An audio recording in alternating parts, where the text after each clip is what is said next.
여러분, 남에게 친절을 베풀었을 때 친절로 돌아오면 좋겠지만 무시로 돌아오거나 친절을 오히려 이용을 하는 경우를 한 번씩은 경험해 보셨을 겁니다. 여러분들의 착한 심성과 친절을 진심으로 이해해주는 사람들이 종종 있지만 찾아보기 드문 것 같습니다. 남에게 친절을 베풀지 않아도 내가 원하는 것을 얻기 위해선 어떻게 해야 할지, 남에게 친절을 베풀지 말아야 할 이유에 대해서 이야기해 보겠습니다. 첫 번째, 이용당할 수 있다. 세상에는 다양한 이치가 존재하나 모든 것이 서로 연결되어 있음을 알아야 한다. 남에게 베푸는 친절도 이러한 연결의 일부이며 그 친절이 어떻게 사용되는지는 큰 의미를 지닌다. 친절을 베풀 때 그것이 어떤 결과를 낳을지, 그리고 상대방이 그 친절을 어떻게 받아들이는지를 깊이 생각해야 한다. 선의를 가지고 행한 친절이라 할지라도 그것이 악용되어 자신이나 타인에게 해를 끼칠 수 있음을 알아야 한다. 친절이라는 미덕이 과도하게 베풀어질 때 마치 물고기를 유혹하는 미끼와 같이 이기적인 이들을 끌어들이는 유인물이 될 수 있다. 이러한 사람들은 타인의 선의를 순수한 마음에서 나온 것이 아닌 자신들의 이득을 위한 수단으로 보는 경향이 있다. 예를 들어 한 사람이 무한한 관대함을 보이면서 모든 이에게 도움을 주려 한다고 가정해보자. 이는 곧 그의 주변에 이익을 취하기 위해 접근하는 이들을 불러 모으게 될 것이며, 이는 그의 정신적, 물질적 자원을 소진시키는 결과로 이어진다. 세상은 원인과 결과의 법칙에 따라 움직인다. 우리가 베푼 친절이 어떤 결과를 낳을지 끊임없이 관찰하고 생각하는 것이 중요하다. 따라서 우리는 친절을 베풀기 전에 상대방의 의도를 신중히 파악하는 지혜가 필요하다. 우리는 자신의 친절이 올바르게 사용되고 있는지, 혹은 자신의 선의가 이기적인 목적으로 악용되고 있는지 주의 깊게 관찰할 필요가 있다.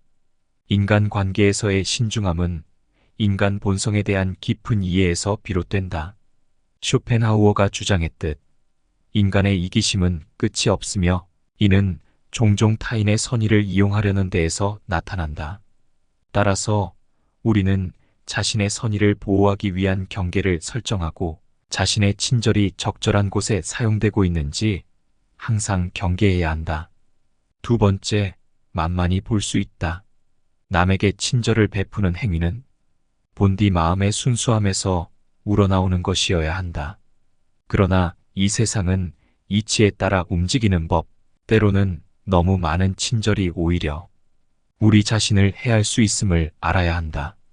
남에게 지나치게 친절을 베푸는 것이 어찌 보면 나를 만만히 보게 할 수 있으니 이는 관계의 균형을 잃게 하는 원인이 될 수 있다.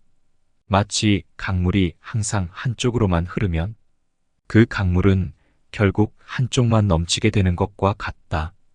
또한 지나치게 잘 보이려는 노력은 때로는 우리의 약점이 될 수 있다. 사람의 마음은 깊은 바다와 같아서 겉으로 드러나는 행동 하나하나에 그 사람의 속마음이 반영되는 법이다. 그러므로 우리는 겉모습을 꾸미기보다는 내면의 성장에 더욱 집중해야 한다. 겉으로 보이는 친절이 아니라 마음에서 우러나오는 진정한 친절이야말로 가장 아름다운 행위라 할 수 있다. 장기적으로 볼 때 우리는 스스로에게 집중해야 한다. 이는 결코 이기적인 행동이 아니다. 나 자신을 돌보고 내면을 강화하는 것은 결국 나뿐만 아니라 타인에게도 긍정적인 영향을 미칠 수 있다. 마치 호수에 돌을 던지면 그 파동이 멀리까지 퍼져나가는 것처럼 우리 내면과 실력을 강화하는 것이 주변 사람들에게도 긍정적인 영향을 미칠 것이다. 그러므로 우리는 타인에게 친절을 베풀되 그 친절이 우리 자신을 해치지 않도록 주의해야 한다. 진정한 친절은 자신과 타인 모두에게 이로운 것이 되어야 한다. 우리가 내면의 성장을 하게 되면 타인의 친절도 저절로 따라오게 될 것이다. 그것이야말로 진정한 의미에서의 친절이라 할 수 있다. 이렇게 우리가 스스로의 균형을 잃지 않고 내면의 성장에 주력하며 살아간다면 자연스레 우리 주변에도 긍정적인 변화가 일어날 것이다. 세 번째, 상대가 나에게 의존할 수 있다. 이 세상 모든 존재는 스스로 성장하고 발전해 나가는 과정에 있으며 이 과정은 스스로의 힘으로 이루어지는 것이 가장 이상적이다. 타인의 문제를 지속적으로 해결해 줌으로써 그들이 자신의 문제를 스스로 해결하는 능력을 개발하지 못하게 하는 것은 어린 새에게 날개를 펴고 하늘을 나는 법을 가르치지 않는 것과 같다. 이는 결국 그들의 자립성을 약화시키며 그들이 스스로의 삶을 주도적으로 이끌어가는데 필요한 중요한 기회를 박탈하게 된다. 당신에게 지속적인 부담을 주는 것은 결국 당신 자신의 성장과 발전에도 방해가 된다. 각자의 삶에서 스스로의 빛을 발할 수 있도록 우리는 때로는 간격을 두고 서로를 지켜보는 지혜가 필요하다. 따라서 타인을 돕는 것도 중요하지만 그들이 스스로 문제를 해결할 수 있도록 격려하고 지지하는 것이 더욱 중요하다. 그들이 스스로의 힘으로 문제를 해결하는 과정에서 얻는 경험은 그들의 삶에 있어 더욱 값진 것이 될 것이다. 이러한 방식으로 타인을 돕는다면 우리는 그들이 스스로의 삶을 주도적으로 이끌어갈 수 있는 힘을 키워주는 진정한 친구가 될 수 있다. 이는 당신과 그들 모두에게 긍정적인 영향을 미치며 서로가 서로의 성장에 기여하는 아름다운 관계를 만들어 나갈 것이다. 이는 우리 모두가 서로를 진정으로 돕는 길이며 이러한 도움을 통해 우리 모두가 함께 성장하고 발전해 나갈 수 있다. 네 번째, 자기 희생이 된다. 이 세상에서 모든 존재는 서로 연결되어 있으며 각자가 지닌 빛을 발하며 살아가는 것이 중요하다. 그러나 때로는 우리가 타인에게 과도한 친절을 베푼다는 이유로 자신의 필요와 감정을 무시하게 되는 경우가 있다. 이는 마치 밤하늘의 별이 자신의 빛을 잃어버리고 다른 별의 빛만을 밝히려 하는 것과 같다. 장기적으로 이러한 행위는 자신에게 해를 끼칠 수 있으며 자존감 저하나 정신 건강 문제로 이어질 수 있다. 자신을 돌보지 않고서는 타인을 진정으로 도울 수 없다는 점을 기억해야 한다. 자신이 충분히 채워지지 않고서는 타인에게 나눌 수 있는 것이 없으며 오직 자신의 내부에서부터 충만함이 넘쳐 흘러 타인에게 이를 나눌 수 있는 것이다. 따라서 우리는 자신의 필요와 감정에 주의를 기울이며 자신을 소중히 여기는 법을 배워야 한다. 자신을 존중하고 사랑하는 것은 타인에게 진정한 친절과 사랑을 베푸는데 필수적인 기반이 된다. 자신에게 친절을 베푸는 것은 자기 자신을 이해하고 자신의 한계를 인정하는 것에서 시작된다. 자신의 위치를 확고히 하는 것과 같다. 자신의 필요를 충족시키고 자신의 감정을 소중히 여기며 자신을 돌보는 것은 결국 타인에게 더 큰 도움을 줄 수 있는 힘을 키우는 것이다. 이러한 자기 돌봄은 우리가 타인과의 관계에서도 건강하고 균형 잡힌 태도를 유지할 수 있게 해준다. 자신을 돌보는 것은 이기적인 행위가 아니라 오히려 타인에게 더 큰 선을 베푸는 데 필요한 자비로운 행위이다. 우리는 자신을 돌보며 타인에게 빛을 나누는 것을 통해 이 세상을 더욱 아름답게 만들 수 있다. 다섯 번째, 기대치가 상승한다. 세상에는 다양한 인연이 얽혀 있으며 우리는 이 연결고리 속에서 서로를 돕고자 한다.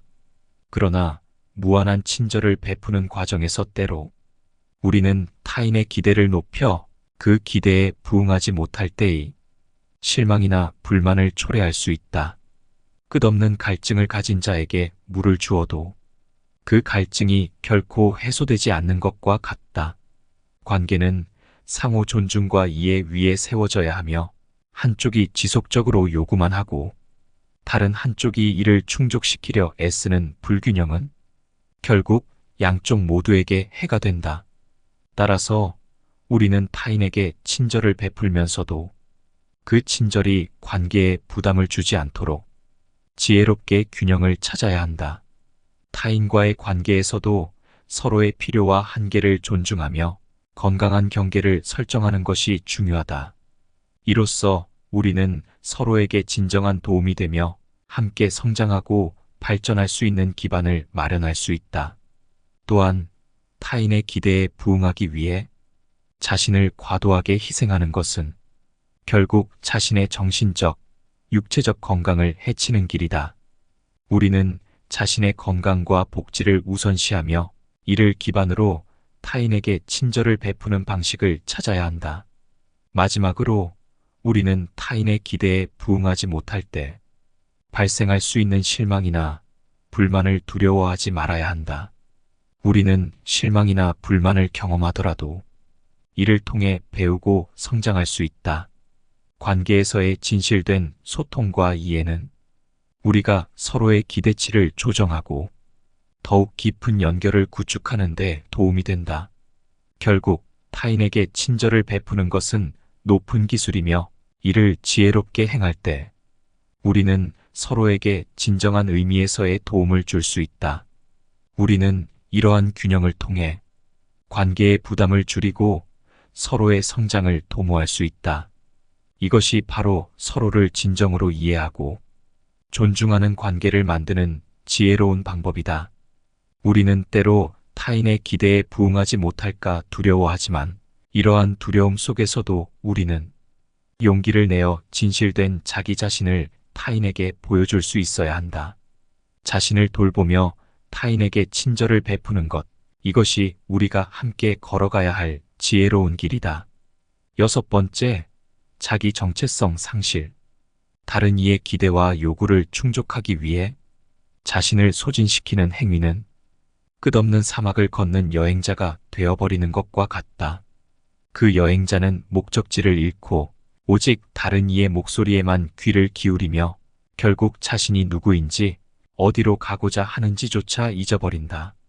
이와 같이 타인의 기대에 부응하려는 노력이 과도할 때 우리는 자신의 내면을 들여다볼 기회를 잃고 마는 것이다.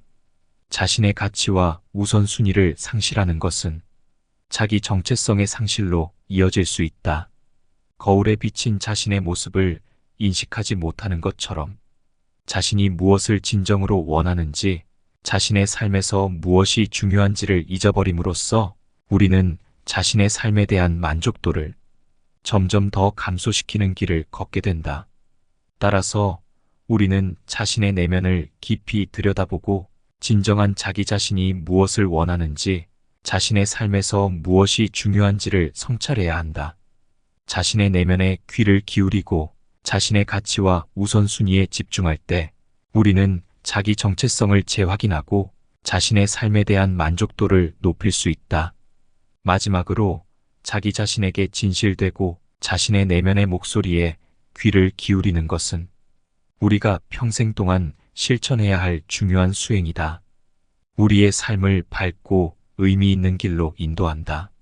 우리가 자신의 내면을 깊이 탐색하고 진정한 자아를 발견할 때 우리는 삶의 의미와 목적을 더욱 분명히 인식할 수 있다. 이 과정에서 자신만의 가치와 우선순위에 기반한 결정을 내릴 수 있게 된다. 자기 자신을 알고 자신의 본질적인 욕구와 꿈을 이해하는 것은 우리가 진정으로 원하는 삶을 살아가는 데 있어 필수적인 요소다. 오늘의 이야기는 여기까지입니다. 너무 잘 보이려고 친절을 베풀다가 되려 당하는 경우가 많으니 남에게 잘 보이려는 모습에 집중하지 말고 나의 모습을 더 키워나가는 부분에 집중하는 것이 옳다고 생각됩니다. 그러다 보면 나를 따르는 사람들이 저절로 늘어납니다. 여러분의 생각은 어떠신가요? 시청해주셔서 감사합니다. 댓글도 남겨주시면 너무 감사하겠습니다. 지혜가 솔솔 지혜솔솔입니다.